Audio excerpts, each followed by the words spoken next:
Good morning. आज हम आए हैं IVF लैब में। मैं आपको दिखाऊंगी एक ओवम पिकअप प्रोसीजर कि हम लोग कैसे ओवम पिकअप करते हैं और इस टाइम क्या होता है। पेशेंट आराम से कंफर्टेबली लेटा हुआ है। इट्स डन अंडर एनेस्थीसिया और ट्रांसवेजाइनल अल्ट्रासाउंड के थ्रू। ये देखिए आपको एक रीडिंग दिख रही है, ये हमारी स्टिमुलेटेड ओवरी है। इसमें हम लोग नीडल से ऐसे ट्रांसवेजाइनल अल्ट्रासाउंड से इसमें कोई चीराकारी कुछ नहीं होता। 10 मिनट के लिए पेशेंट बेहोश है।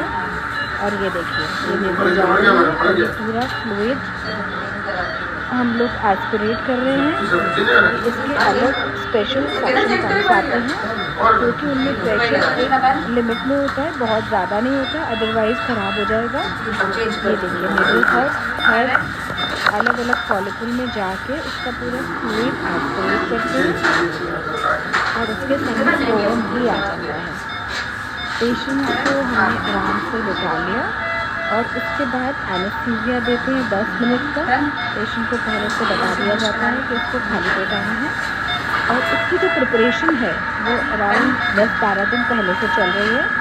सो हमने पेशेंट्स को पहले स्कैन करा, उसके बाद हमने उसको इंजेक्शन देना शुरू करे और उसको बुला के हम लोग उसके फॉलिकल्स मॉनिटर करते हैं। वो कितना साइज़ बढ़ रहा है, कितना कम हो रहा है, उसके अकॉर्डिंग मतलब कितना साइज़ बढ़ रहा है, कितनी अंदर की झिल्ली बढ़ रही है, उसके अकॉर्डिंग हम लोग जो इंजेक्शंस लगाते हैं उनकी डोज। अभी ये हमारी एनेस्थेटिस्ट हैं जिन्होंने एनेस्थीसिया दिया हुआ है पेशेंट को। और ये हमारा अल्ट्रासाउंड मशीन है जिसमें हम लोग देख के we are doing ovum pickup, मतलब अंडे निकालने की प्रक्रिया। ये मैं हूँ, मैं ओवम पिकअप कर रही हूँ। बगल में स्टाफ है जो कि उसमें कलेक्ट कर रहे हैं।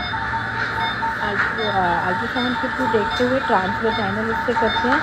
पहले के ज़माने में लैप्रोस्कोपिक होता था तो फिर पूरा लैप्रोस्कोप डाल के बहुत कम्बरसम प्रोसीजर होता था। अब ये इतना सिंपल सा प्रोसीजर हो गया है कि इसमें कोई प्रॉब्लम ही नहीं होती। ये जस्ट नीडल से कैसे हम लोग एस्पिरेट करते जा रहे हैं, ये एस्पिरेट होता जा रहा है और उसके बाद जब पूरा ख़त्म हो जाता है तब हम दूसरे फॉलिकल में जाते हैं। क्योंकि अगर हमने जल्दी चले गए तो जो ओवम है वो उसी में रह जाएगा, हमारा सिर्फ फ्लूइड ही फ्लूइड आएगा।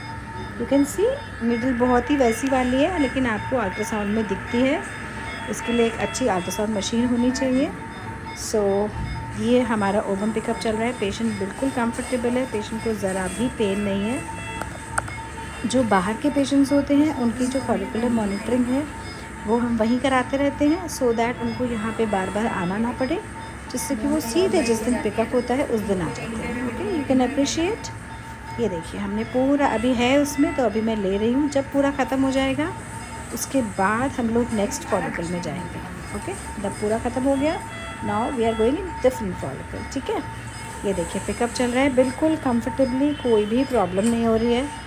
वो जो ट्यूब्स कलेक्ट हो रहे हैं वो ट्यूब्स हम लोग तुरंत एम्ब्रियोलॉजिस्ट को देते जाते हैं। वो जो ट्यूब्स भी कलेक्ट होते हैं वो एक टेम्परेचर मेंटेन में होते हैं, बिकॉज़ अगर बॉडी टेम्परेचर से चेंज होगा टेम्परेचर तो फिर ओवम को शॉक लगता है और उससे फिर जो एम्ब्रियो बनेगा या तो बनेगा ही नहीं, या बनेगा तो उससे उसका जो क्वालिटी होगी वो ख़राब होगी, प्रेगनेंसी आने के चांसेस कम हो जाएंगे। ये हम दूसरी ओवरी में आ गए। अब हम ये दूसरी ओवरी के फॉलिकल्स को ले रहे हैं। ऑलमोस्ट 8 से 10 फॉलिकल बने हुए हैं पेशेंट के, which is a good stimulation protocol. क्योंकि बहुत ज़्यादा बनते हैं तो पेशेंट OHSS में जा सकता है। OHSS का मैंने अलग वीडियो बनाया हुआ, आप देख सकते हैं। इट इज़ अ डेंजरस वो ऑल्दो पक्का नहीं होता कि कौन OHSS में जाएगा, बट येस अगर हमें लगता है ज़्यादा फॉलिकल्स बने हैं पेशेंट OHSS में जा सकता है तो फिर हम उसका ट्रांसफ़र कैंसिल कर देते हैं, हम लोग फ्रीज़ करके रखते हैं।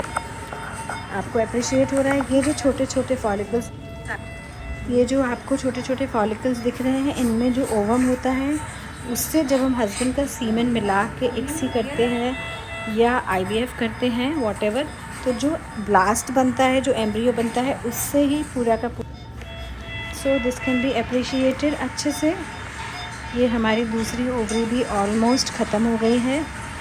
अब जो हमारे जो भी कलेक्ट होता जा रहा है वो टेम्परेचर मेंटेनेंस में हम शिफ्ट करवाते जा रहे हैं। तुरंत हम लोग एम्ब्रियोलॉजिस्ट को दे रहे हैं नाउ यू कैन सी ये ट्यूब है, इसमें कलेक्ट हो रहा है ये फ्लूइड और ये टेम्परेचर मेंटेन्ड इसमें है। उसके बाद ये आप देखिए ये फॉलिकल वापस जो 1-2 बचे हैं वो हम ले रहे हैं। लास्ट ऑलमोस्ट लास्ट फॉलिकल बचा है and it is almost about to complete. So you can see it's a procedure of hardly 5 to 10 minutes जिसमें हम लोग सारे फॉलिकल इकट्ठे कर लेते हैं। और हमारे एम्ब्रियोलॉजिस्ट जो हैं वो मैं भी आपको दिखाऊंगी, वो बैठे हुए हैं लैब में और वो सारे उसको स्क्रीन कर रहे हैं और जो भी ओवम निकल रहे हैं उनको ओवम को निकाल के अलग डिश में रख रहे हैं। उसके बाद depending on husband semen, depending on the protocol हमें क्या करना है, हम लोग IVF इक्सी करेंगे। ये देखिए ये टेम्परेचर मेंटेन हो रहा है, बॉडी टेम्परेचर पे हम लोग कलेक्ट करते हैं। और ये हमारे असिस्टेंट जो हैं ये भी प्रॉपर स्टरलिटी मेंटेन करते हैं। IVF में स्टरलाइजेशन ये लैब में काम चल रहा है।